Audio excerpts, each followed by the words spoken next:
¿cómo os cuento tanto las de mecánica como las de electricidad? Pues a lo mejor era algo que iba a ser bastante pesado para todos, ¿no? Incluso para mí también. Entonces le sugerí que si le parecía bien, hablábamos de Béjar. Entonces lo que he hecho ha sido preparármelo. Yo quiero que sepáis que no soy historiador y que por lo tanto una buena parte, por no decir toda, de la charla la he sacado documentándome con trabajos de compañeros de la escuela, de gente de Béjar, de libros que he consultado, de fotografías que he obtenido por unas u otras vías, y que yo lo que voy a hacer es daros unas pinceladas de lo que fue un poco el nacimiento de la ciudad de Béjar y el desarrollo que tuvo en los últimos años y el momento actual, y a partir de ahí valorar la situación presente, pero sobre todo con una visión de futuro, donde yo lo que voy buscando es daros a conocer el momento que vive Béjar ahora después de haber superado momentos muy difíciles, ¿no? Entonces, ese es mi objetivo. Espero poder cumplirlo, espero que me disculpéis si alguna cosa no la planteo bien, pero ya os digo, no trato de justificarme, que no soy historiador, no soy experto en estos temas y por lo tanto, pues a lo mejor cometo algún error que sé que me vais a disculpar.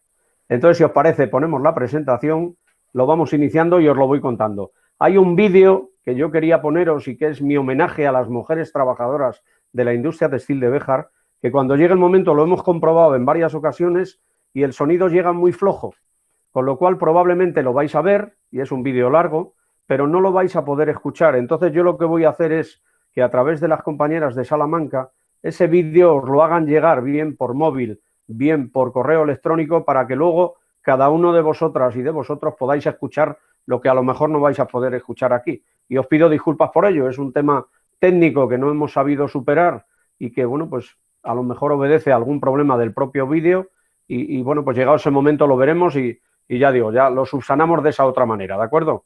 Entonces vamos a hacer la presentación y vamos adelante con el tema. Una vista doble de Béjar, donde de alguna manera he tratado de unir el título de la charla. Béjar, historia e industria textil van unidas. La historia y la industria textil y la historia de Béjar.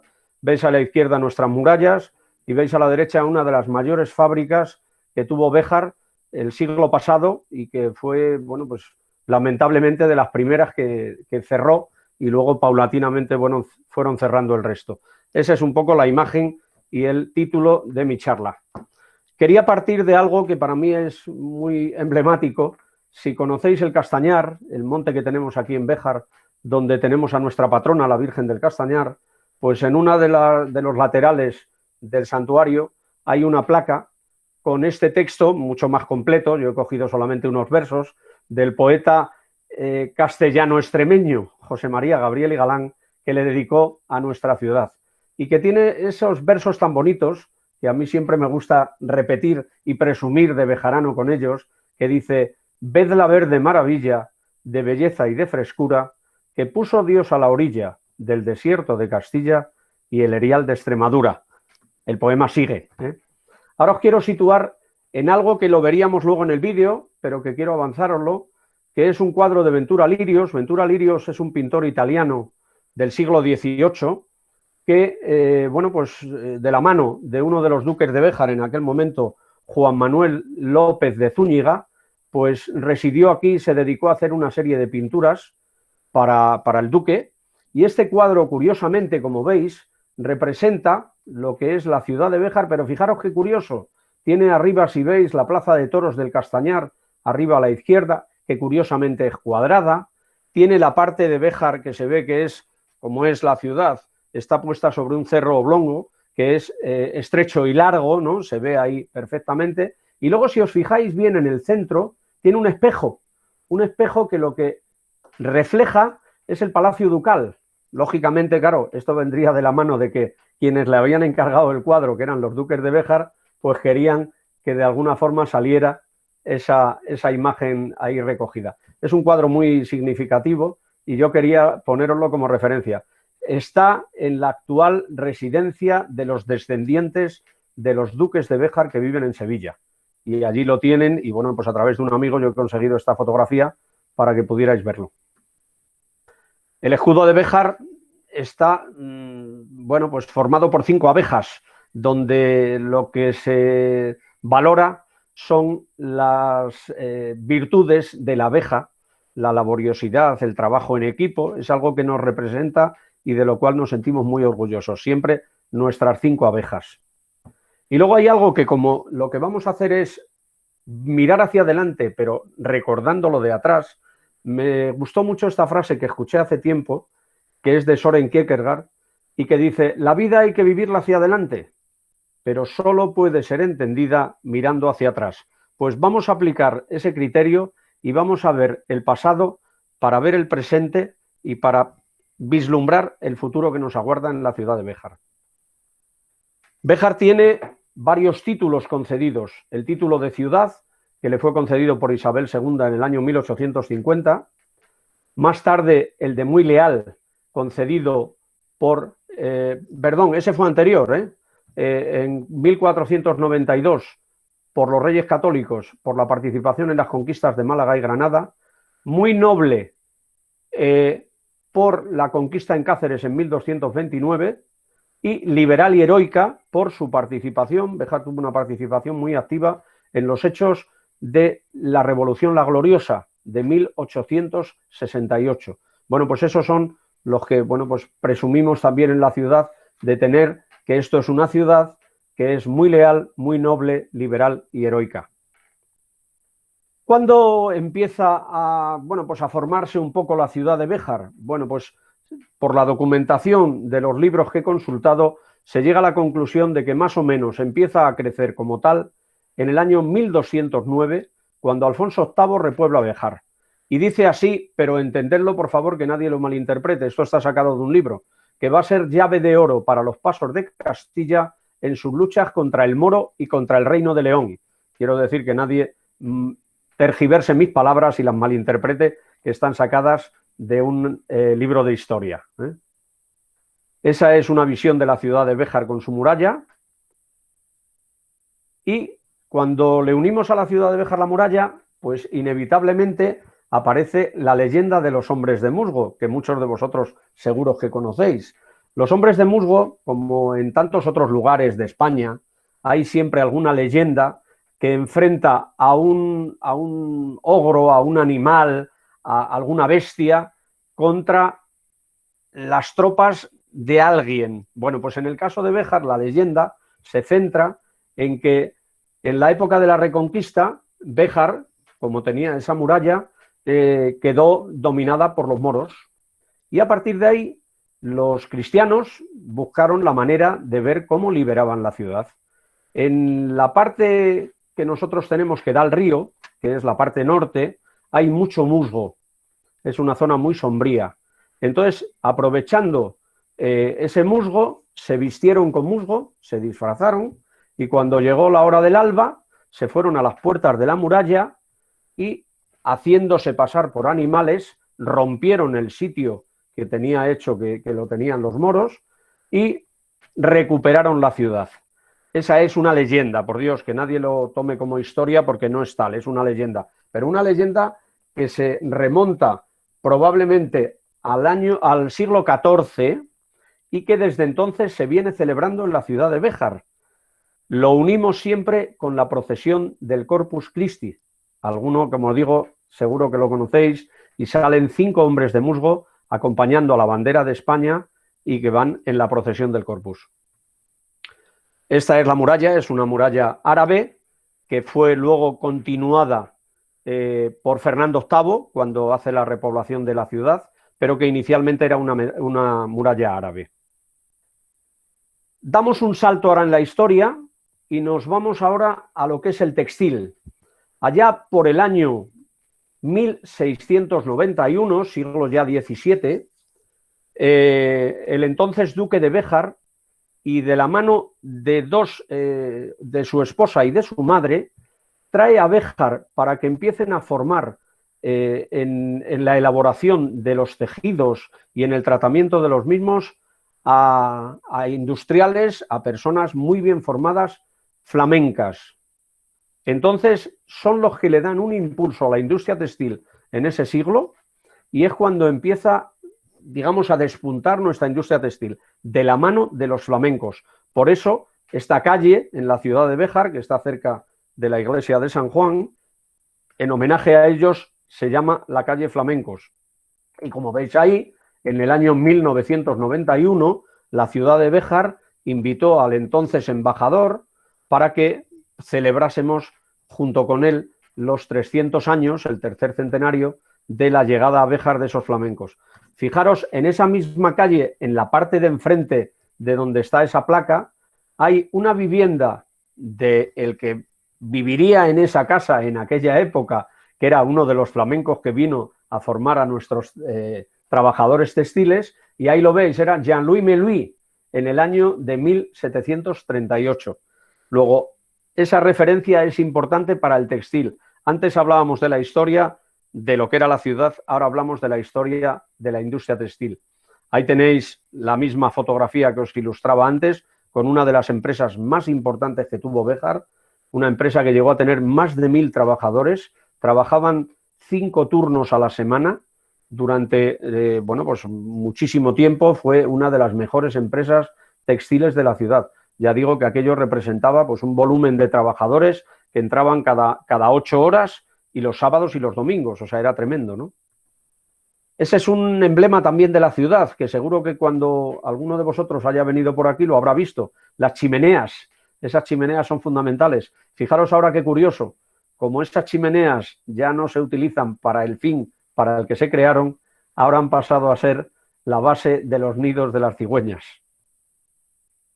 Bueno, aquí viene el vídeo que os decía, que voy a intentar salirme de aquí, ponerle por otra vía y, bueno, pues confiar que tuviéramos la suerte de que lo podáis escuchar, y si no, ya os digo que os pido 1000 perdones, pero que tratemos de, digamos, postergar lo que es el escucharlo al momento en que os lo mandemos. Pero vamos a intentar a ver si por lo menos lo vais viendo y aunque sea con mucha atención podéis escuchar algo.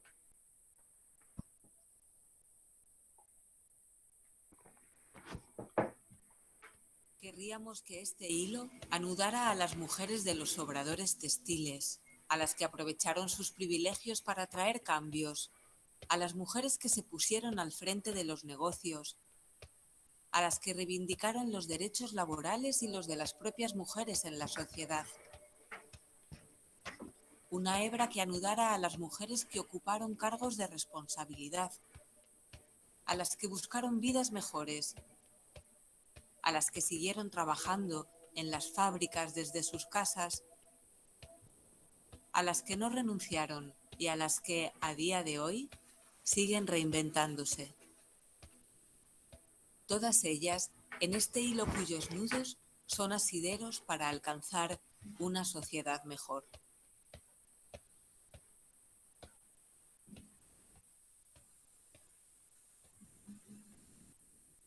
La historia de las mujeres y su relación con el textil bejarano al principio de los tiempos es la historia de tantas mujeres del mundo tejiendo para el autoconsumo.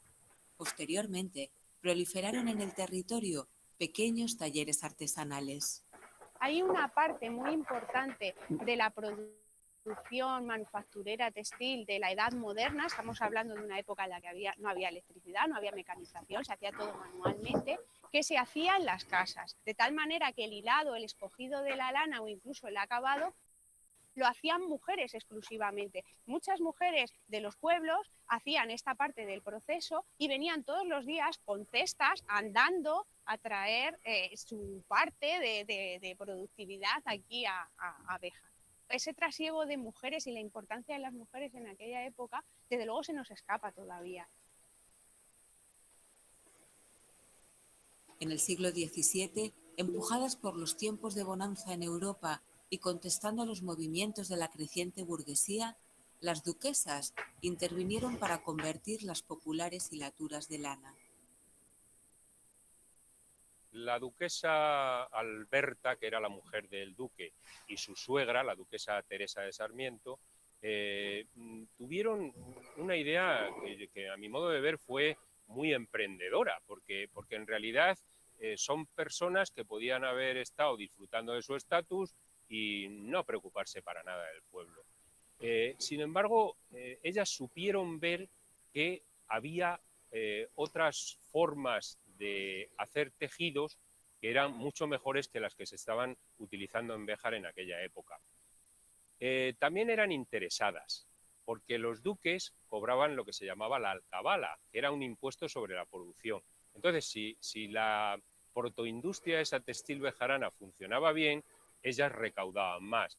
Con lo cual, digamos que ahí había una simbiosis que era interesante, ¿no? Consecuencias fueron de un progreso de la industria textil bejarana, dio un paso de gigante con la fabricación de los paños finos.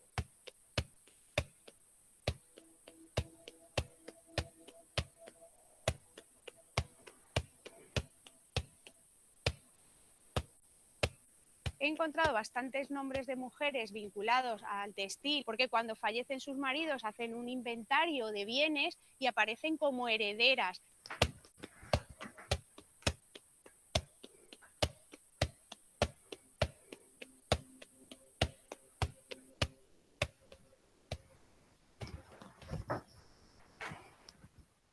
Mi tatarabuela al frente de la empresa fue una noticia para mí bastante impactante, porque ver que el negocio de su marido está a nombre de viuda de Higinio Cascón Torrico y en realidad descubrir su nombre, María Martínez Soto, y además que su linaje también procede de otra mujer que vino de Enciso, de Logroño, donde también están dedicados al textil, la verdad es que fue muy interesante. ¿Cómo afrontó ella esa situación? ¿Cómo siguió con la empresa familiar?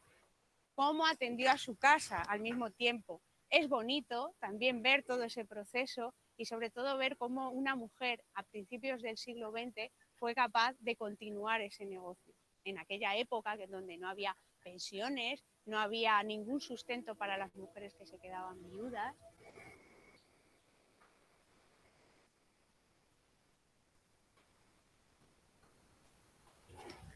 El papel de las mujeres en el textil fue cambiando a lo largo del tiempo, muy despacio. De hecho, todavía estamos rompiendo convencionalismos. Ellas cobraban mucho menos que los hombres, pero también trabajaban de sol a sol igual que ellos.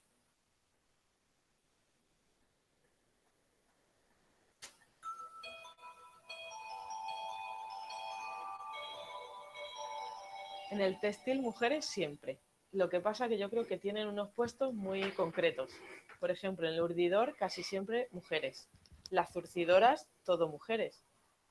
La historia de las mujeres bejaranas en el textil fue, en gran medida, la historia de las mujeres en la industria y en la sociedad de aquel entonces.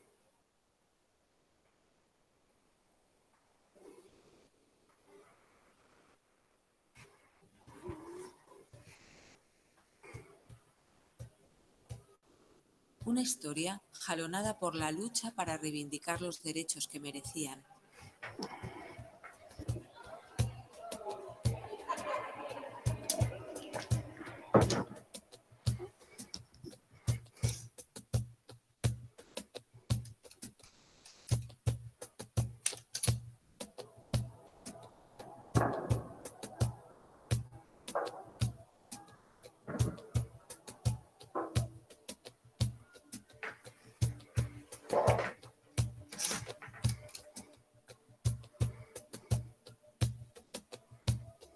Aunque haya trascendido su papel como meras agitadoras, en este periódico, junto a las sufragistas inglesas, obreras sastras bejaranas mediaban ante el presidente del Consejo de Ministros por el fin de una huelga que las tenía paradas a ellas y a miles de trabajadoras de otros lugares.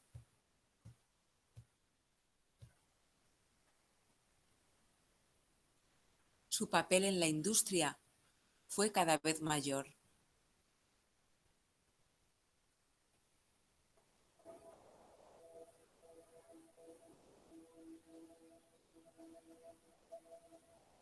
Nuevos, aquí hacía yo los nuevos y ahí nos sentábamos a repasar los viejos y luego después allí era donde lavábamos los trapos de las máquinas y allí estaba el secador, todo lo grande.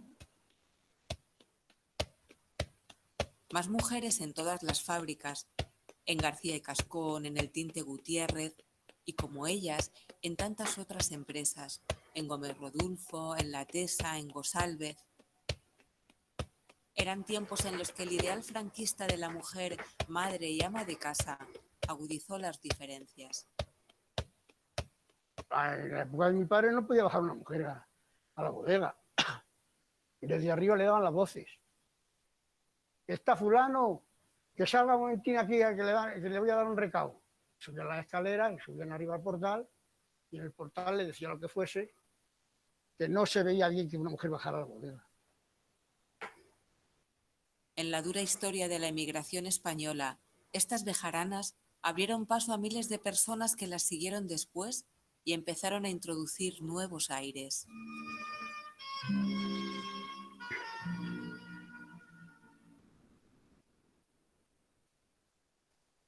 Una lucha invisible de movimientos imperceptibles dentro de un aparato de control férreo.